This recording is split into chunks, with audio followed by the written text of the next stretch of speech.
চীনের সাথে হাত মেলালো হাসিনা, ভুল পথে পা বাড়ালো বাংলাদেশ। বন্ধুরা, প্রাউড বেঙ্গলির ইউটিউব চ্যানেলে আপনাদের সকলকে স্বাগত জানাই।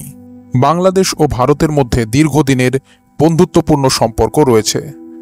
দুই দেশের মধ্যে গভীর ঐতিহাসিক, সাংস্কৃতিক এবং ভাষাগত সম্পর্ক রয়েছে।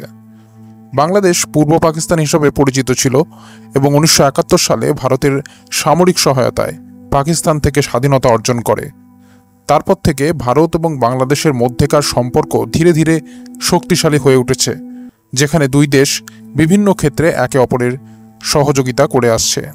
নিরাপত্তা ও সীমান্ত ব্যবস্থাপনা, রক্ষণাবেক্ষণ, সহযোগিতা, ব্যবসা ও বিনিয়োগ, বিদ্যুৎ ও শক্তি এবং মানুষের মধ্যেকার সম্পর্ক, এইসব ক্ষেত্রে দুই দেশ একে অপরের সাথে কাজ করে আসছে। অপরাধমূলক কার্যকলাপ দমন করতে, আঞ্চলিক সহযোগিতা বাড়াতে, অবকাঠামো প্রকল্পের মাধ্যমে এবং দ্বিপাক্ষিক ব্যবসা ও বিনিয়োগ বৃদ্ধি করতে একসাথে কাজ করে আসছে। তবে সাম্প্রতিক বছরগুলিতে চীন বাংলাদেশে তার প্রভাব বাড়িয়ে তুলছে, যা ভারত বাংলাদেশ সম্পর্কে কিছুটা চাপ সৃষ্টি করেছে। চীন তার বেল্ট অ্যান্ড রোড উদ্যোগের অংশ হিসাবে বাংলাদেশে বড় পরিমাণে বিনিয়োগ করছে এবং বাংলাদেশকে সামরিক সহায়তাও প্রদান করছে। এতে ভারতের পক্ষে তার প্রতিবেশী দেশে চীনের বাড়তি উপস্থিতি উদ্বেগজনক হয়ে উঠেছে। ভারত ও বাংলাদেশের মধ্যে সম্পর্ক যদিও বন্ধুত্বপূর্ণ, তবুও সাম্প্রতিক সময়ে কিছু সমস্যা দেখা দিয়েছে। বন্ধুরা, এমত অবস্থায় চীনের সাথে হাত মেলালো হাসিনা। বন্ধুরা, পুরো খবরটি আপনাদের বিস্তারিতভাবে জানাবো, তার আগে ভিডিওটিকে লাইক করে রাখুন এবং চ্যানেলটিকে সাবস্ক্রাইব করে রাখুন এই ধরনের গুরুত্বপূর্ণ খবরাখবর সবার আগে পাওয়ার জন্য। আর বন্ধুরা, সকলেই কমেন্ট বক্সে লিখে জানান, ভারতের বন্ধু হিসাবে বাংলাদেশকে আপনি 100-এর মধ্যে কত নম্বর দেবেন? লিখে জানান কমেন্ট বক্সে। তো বন্ধুরা, চলুন এবার পুরো খবরটি বিস্তারিতভাবে এবং গভীরে জেনে নেওয়া যাক।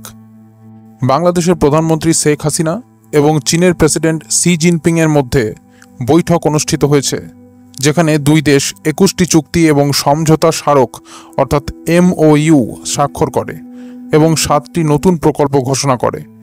এই বৈঠকের মাধ্যমে দুই দেশের কৌশলগত অংশীদারিত্বকে সামগ্রিক কৌশলগত সহযোগী অংশীদারিত্ব হিসাবে উন্নীত করার সিদ্ধান্ত নেওয়া হয়। বৈঠকে চীনের প্রেসিডেন্ট শি জিনপিং বলেন, চীন বাংলাদেশকে 4ভাবে অর্থনৈতিক সহযোগিতা প্রদান করবে: অনুদান, সুদবিহীন ঋণ, রেয়াতি ঋণ এবং বাণিজ্যিক ঋণের মাধ্যমে। বাংলাদেশের পররাষ্ট্রমন্ত্রী ডক্টর হাসান মাহমুদ সংবাদ মাধ্যমকে জানান, দুই নেতার মধ্যে খুবই সৌহার্দ্যপূর্ণ পরিবেশে সফল আলোচনা হয়েছে। বৈঠকের প্রধান বিষয়গুলি ছিল রোহিঙ্গা সমস্যা, ব্যবসা বাণিজ্য, বিনিয়োগ, দ্বিপাক্ষিক সম্পর্ক এবং বিভিন্ন আঞ্চলিক ও আন্তর্জাতিক বিষয়।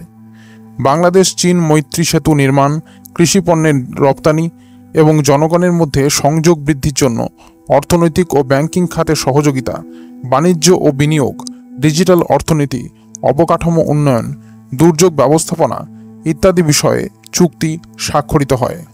বাংলাদেশের প্রধানমন্ত্রী শেখ হাসিনার নেতৃত্বে বাংলাদেশের প্রতিনিধি দল বেইজিংয়ের গ্রেট হল অব দ্য পিপলে চীনের প্রেসিডেন্ট শি জিনপিংয়ের সাথে বৈঠকে অংশ নেন। বৈঠকের সময় বিভিন্ন গুরুত্বপূর্ণ বিষয় আলোচনা করা হয় এবং উভয় দেশের মধ্যে সম্পর্ক আরও জোরদার করার প্রতিশ্রুতি পুনর্ব্যক্ত করা হয়।